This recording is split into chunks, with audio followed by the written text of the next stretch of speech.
हमारे इस वीडियो के माध्यम से किसी भी समुदाय, जाति, धर्म, पंथ की भावनाओं को ठेस पहुंचाना नहीं है, केवल जमशेदपुर वासियों को सच्चाई से रूबरू कराना है।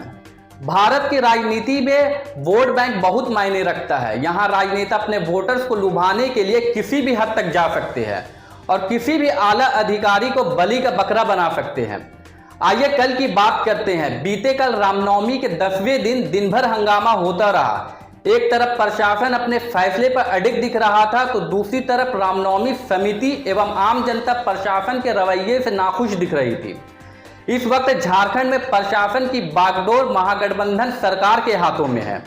प्रशासन उनके द्वारा दिए गए दिशा निर्देशों को पालन कराती है। अब कल प्रशासन भी उन्हीं आदेशों का पालन करा रही होगी जो सरकार द्वारा तैयार किए गए दिशा निर्देश होंगे। अब जब डीजे और टेलर को रोकने का फैसला विपरीत जाता हुआ दिखा, तो इसी सरकार के स्वास्थ्य मंत्री बन्ना गुप्ता ने सोशल मीडिया के प्लेटफॉर्म पर लिखते हैं कि जमशेदपुर के कुछ अधिकारियों ने हिंदू भावना को आघात करने का जो कार्य किया उसे बिल्कुल बर्दाश्त नहीं करेंगे। 3 अप्रैल को मुख्यमंत्री जी का जमशेदपुर आगमन होने पर इन पर कार्रवाई की मांग करूंगा। राम भक्तों ने जिस संयम और श्रद्धा के साथ पूरे मामले में सहयोग किया, उसके लिए हृदय से आभार। अब आप शिकायत कर कार्यवाही की मांग उन्हीं से करेंगे जो इस मुद्दे पर विधानसभा में कई दिनों से भाजपा के विधायकों द्वारा डीजे और ट्रेलरों की मांग पर चुप थे। अब आदेश आपकी सरकार देती है, उसे पालन कराने की जिम्मेदारी आईएएस आईपीएस को दी जाती है। जब सरकार के आदेश से जनता नाखुश नजर आई, तो अब आप वोटर्स को लुभाने के लिए आला अधिकारियों को बलि का बकरा बनाने की बात कर रहे हैं। अब बात करते हैं इसी मुद्दे पर। पूर्व मुख्यमंत्री रघुवर दास ने कहा कि भगवान बिरसा की धरती को इस्लामिक राज्य बनाना चाह रहे हैं हेमंत। अब यह बात अधिकारी, सरकार और गाइडलाइन के बीच की है। फिर इस्लाम और इस्लामिक राज्य कैसा? जाहिर सी बात है उनको हेमंत सरकार को कोसने के लिए इस्लाम शब्द का प्रयोग करना उचित लगा। वहीं विधायक सरयू राय ने अपनी प्रतिक्रिया देते हुए कहा कि प्रशासन और जनता के बीच संवाद नहीं होने के कारण ऐसी स्थिति उत्पन्न हुई है। हालांकि यह बात सही है। यहाँ हर कोई समस्या का समाधान होने के बाद वाहवाही का ताज अपने सर पर पहनना चाह रहा है। दरअसल यह वोट बैंक ही है जो वोट बैंक के डर से अधिकारियों को भी दिशा निर्देश दे देते हैं जो प्रावधानों को अनुरूप नहीं है। अब जानते हैं कि आईएएस आईपीएस क्या होता है। सिविल सेवक के बारे में सब जानते हैं कि एक भारी परीक्षा पास करने के बाद लोग यूपीएससी क्लियर करते हैं। 3 चरण से पार होने के बाद वह रैंक हासिल कर आईएएस आईपीएस या अन्य सेवाओं में उनकी नियुक्ति होती है और उनकी सबसे बड़ी जिम्मेदारी होती है कि अपने क्षेत्रों में विधि व्यवस्था बनाए रखे।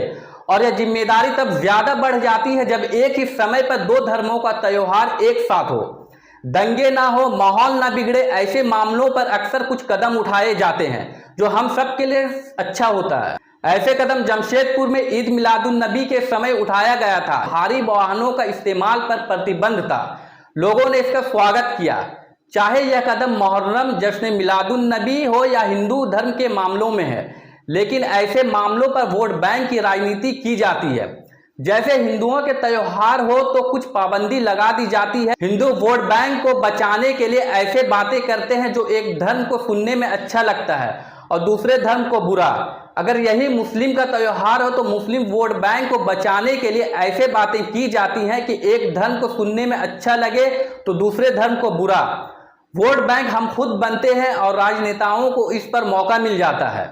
आईएएस अधिकारी विजया यादव और आईपीएस अधिकारी प्रभात कुमार ने ट्रेलर और डीजे को जब्त किया, लेकिन यह अधिकार उन्हें दिया कौन? सवाल यही बनता है। यह अधिकार उन्हें सरकार ने दिया। दरअसल वायु प्रदूषण निवारण तथा नियंत्रण अधिनियम 1981 में संशोधन कर 1987 में ध्वनि प्रदूषण को जोड़ा गया। पर्यावरण संरक्षण अधिनियम 1986 की धारा 6 के अधीन भी वायु प्रदूषण, जल प्रदूषण और ध्वनि प्रदूषण को रोकने के लिए कानून बनाने का प्रावधान है। इसका प्रयोग करते हुए ध्वनि प्रदूषण विनियमन एवं नियंत्रण नियम 2000 पारित किया गया। इतना ही नहीं, पुलिस अधिनियम 1861 में पुलिस अधीक्षक को किसी भी त्योहार मेले में बजने वाले डीजे संगीत को बंद या इसे रोकने की शक्ति देता है। अब यह कानून और नियम बनाता कौन है? यह बात है कि सांसद विधानमंडल और उससे जुड़े लोग बनाते हैं और इस नियम कानून का पालन करना सिविल सेवकों के हाथों में होता है। एक बड़ी जिम्मेदारी होती है, अगर फॉलो नहीं कराते तो भी सरकार इन्हें दोषी मानती है और अगर फॉलो कराए तो जनपदीय वोट बैंक बचाने के लिए कभी कभी ढील देने की भी बात करती है।